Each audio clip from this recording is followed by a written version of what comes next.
What's good? It's Woog. Chris Eubank Jr. stopped Liam Smith in the 10th round, and this was not the fight that I expected to see in this rematch. I thought it was going to be a lot more competitive. I actually picked Liam Smith to win via decision in this rematch. I had actually picked Eubank to win via decision in their first fight, so I was wrong on both accounts. By the way, shout out and congrats to Richard Dwyer, who got both his primary bet and his hedge right. He had bet on Chris Eubank Jr. to win the fight, and then he hedged it with a under 10.5 rounds, and this one was stopped in the 10th, so that was well within that window. But yeah, this was not a very competitive fight, and there are a couple things of note here.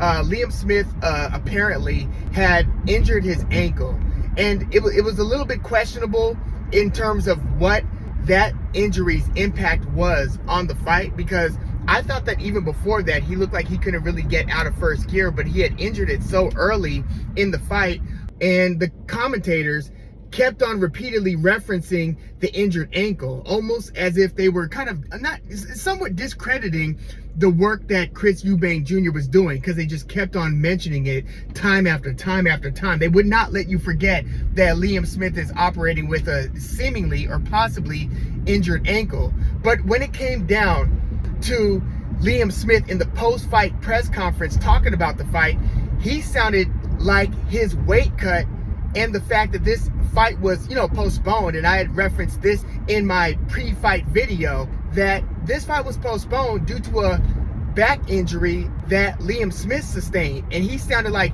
that played a bigger part in his pretty terrible performance in this fight than the injury to his ankle did. But I mean, watching the fight, it just looked like he was not the same Liam Smith that entered their first fight. Now, was that because of some refined game plan or strategy that Chris Eubank Jr. was executing? I mean, he did go from Roy Jones Jr. to Bomac in terms of his trainer for this fight. And, perhaps Chris Eubank Jr. did a much better job at keeping his back off the ropes in this fight. But it certainly also seemed like Liam Smith wasn't really stepping on the gas in the way that he was in the first fight.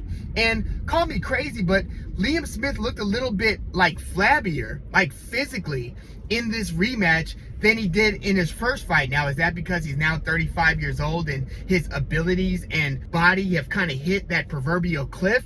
Perhaps, but I mean, that would be pretty sudden, because his knockout over Chris Eubank Jr.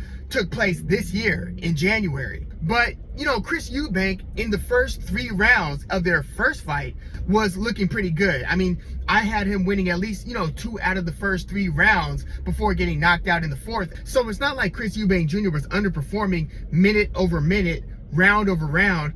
But it's just that Liam Smith had almost no opportunities, or seized no potential opportunities, in backing Chris Eubank Jr. up closer to the ropes to where Liam Smith could then let his hands go. No, he was just pretty much standing at the end of Eubank's punches. He was eating jabs like crazy. Like, Chris Eubank Jr. was controlling this fight largely with the jab. Yes, there was some lateral movement, and I do think that Chris Eubank Jr. did a better job at taking, and you could argue whether this should be legal or legit or not, but kind of taking his head out of play to where he would throw a jab, or he would even throw like an uppercut. I mean, he was throwing a lot of nice uppercuts that were splitting the guard, the high guard of Liam Smith. And he was doing this somewhat successfully in their first fight as well. But in this rematch, he was just making Liam Smith eat that kind of slapping, sort of a pawing, a kind of get off me type of left hook. Chris Eubank was hitting Liam Smith with a lot of those as well, and you could argue whether those are effective or non-effective punches. I thought that towards the end of the fight, he was sitting on that left hook a little bit more when he had, truly softened Liam Smith up. He was also mixing the jab up, high and low, so he would, boom, pop Liam Smith's head back with a couple jabs, and then he would kind of throw that stabbing jab to the belly area. So he was switching and mixing that jab up, and I thought that gave Liam Smith a lot of problems. But yeah, he was throwing those uppercuts, but then he would kind of dip his head out of the field of play and initiate a clinch situation. But in those clinch situations, I thought Liam Smith was doing his best work. He was kind of throwing those borderline dirty, or maybe not even borderline, those somewhat dirty overhand rights or lefts to the back of Chris Eubank Jr.'s head. Like, that was really the only quality work that Liam Smith was able to get done, is those in the clinch, you're in close, and kind of throwing those overhands that were eliciting a reaction from Chris Eubank Jr. Like, he would shake his head or kind of gesture to the ref like, hey, he's hitting me behind the head. Like, those were the most effective shots that I saw Liam Smith landing in this fight. Otherwise, this was a complete or near shutout for Chris Eubank Jr. I mean, the only other fight in recent memory that I could think of that Chris Eubank Jr. looked this good for the duration of the fight and not just for like the first half of the fight would have been his last fight at 168 against James DeGale. And that was the fight that pretty much retired James DeGale. That's the only fight in recent memory that I think Chris Eubank Jr. looked this good, this dominant, this tenacious, because, you know, Boxing Wave pointed this out. He felt that in order for Chris Eubank Jr. to have more success, or at least sustained success into the middle and late rounds against Liam Smith, that he would have to kind of go back into his old bag a little bit and be that more aggressive fighter. Not completely, I mean, kind of a hybrid of the two styles. The more defensively responsible boxer puncher that he's been in more recent years, like against Liam Williams, but also kind of that front foot heavy where he's coming at you a bit like he was in his earlier days. And I think that Chris Eubank Jr. did some of that. He stood his ground a lot more against Liam Smith rather than just backing up.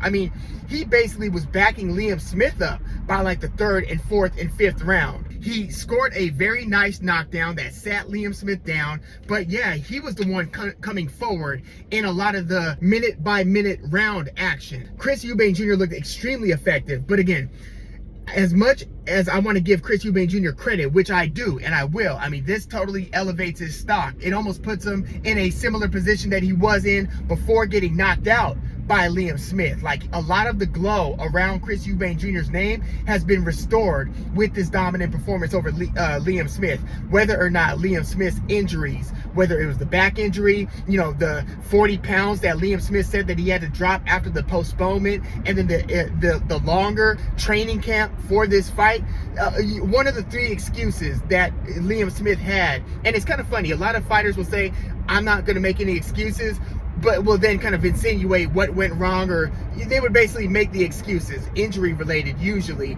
after saying, but I give full credit to the guy and blah, blah, blah, blah, blah. It's like, either you are going to make an excuse or you're not. Not to say that the excuse is not legitimate. You can have a legitimate excuse, but if you reference that excuse, you are making an excuse. You are not making any excuses. You are in fact making an excuse, even if it's a legitimate one. That's all I got to say about that. But whether or not one of those couple of injuries or complications to Liam Smith's preparation for this fight, regardless of how much that played a part in his flat performance against Eubank, again, Chris Eubank Jr., a lot of his reputation is restored to where he could set up a big fight now, whether he's going to try to revisit that matchup against the now disgraced Conor Benn, or at least currently disgraced Conor Benn, or another big fight, Triple G or something, right? A lot of those possibilities can now come into fruition. And it's just interesting because, yes, there were some people who picked Chris Eubank Jr. to win the fight.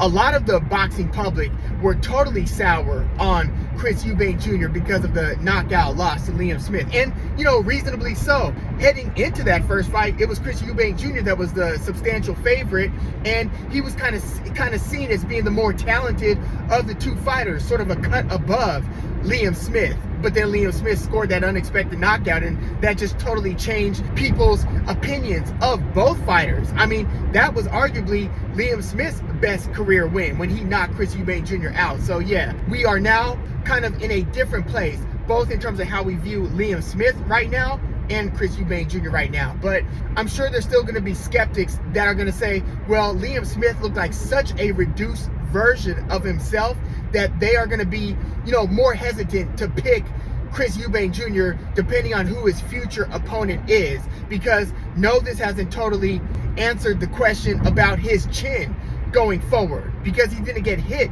in this rematch anywhere near how he got hit in that 4th round against Liam Smith. So yeah, there's still some questions to be answered. And is this relationship between Chris Eubank Jr. and Brian McIntyre, is that going to continue and persist, or was this a one-off? I'd be really curious, because I would like to see them go into another camp and for him to get the tutelage of Mac for another fight or two. I really want to see how that relationship plays out, because for much of his early career, he was kind of seen as being a physically gifted and talented fighter who was still a bit raw and who lacked a lot of the sweet science acumen. Now, he had shown some improvements even under the tutelage of Roy Jones Jr., who doesn't have the best reputation as a trainer. I do think that he gives it his all, and I think that he does seem to be a patient and willing servant to his fighters. I think that Roy Jones Jr. is really well-intentioned as he's providing instruction. I just think that what he can provide is somewhat limited because of how out of this world his physical gifts are. I never really felt like, whether you're talking about Jean Pascal or Chris Eubank Jr., I thought that at best they were like a poor man's Roy Jones Jr. Yes, they did possess some of the abilities that Roy has in terms of their suddenness, but it wasn't nearly on the level of Roy Jones Jr. And also defensively, you've got to be near perfect to pull off that hands down and rely on your upper body movement to avoid punches style. You better be damn good to try to get away with that. Anything short of that, you're going to get yourself hurt. And we saw that in the first fight between Eubank and Smith. So I do hope that Chris Eubank Jr. continues to train under Brian McIntyre, Mac, and I want to see what fruits that pairing can bear going forward. But yeah, let me know your thoughts on all things Liam Smith versus Chris Eubank Jr. 2. Was this how you saw the fight playing out? Because, I didn't. I was very unsure about, I wasn't sure about Chris Eubank Jr.'s career going forward after that first fight. But yeah, boy, he delivered big. He delivered real big and looked really, really good in this rematch. But yeah, let me know what you thought about the fight, and let me know how much you feel that that potential injuries to Liam Smith or that weight cut, whatever he said in the post-fight press conference or whatever we saw in the ring, let me know how much this was a deterioration or diminishing of Liam Smith as much as it was a boost to Chris Eubank Jr. Let me know your thoughts in the comments, and what do you see from both Chris Eubank Jr. going forward? What matchmaking, given the promotional politics and so forth, do you see possible for Chris Eubank Jr., and where does Liam Smith go from here? Was this just a one-off bad performance, or was this more indicative of a bigger degradation for Liam Smith? Let me know in the comments. Like the video, subscribe to the channel if you are into the fight talk. I'm Woog. Thanks for tuning in.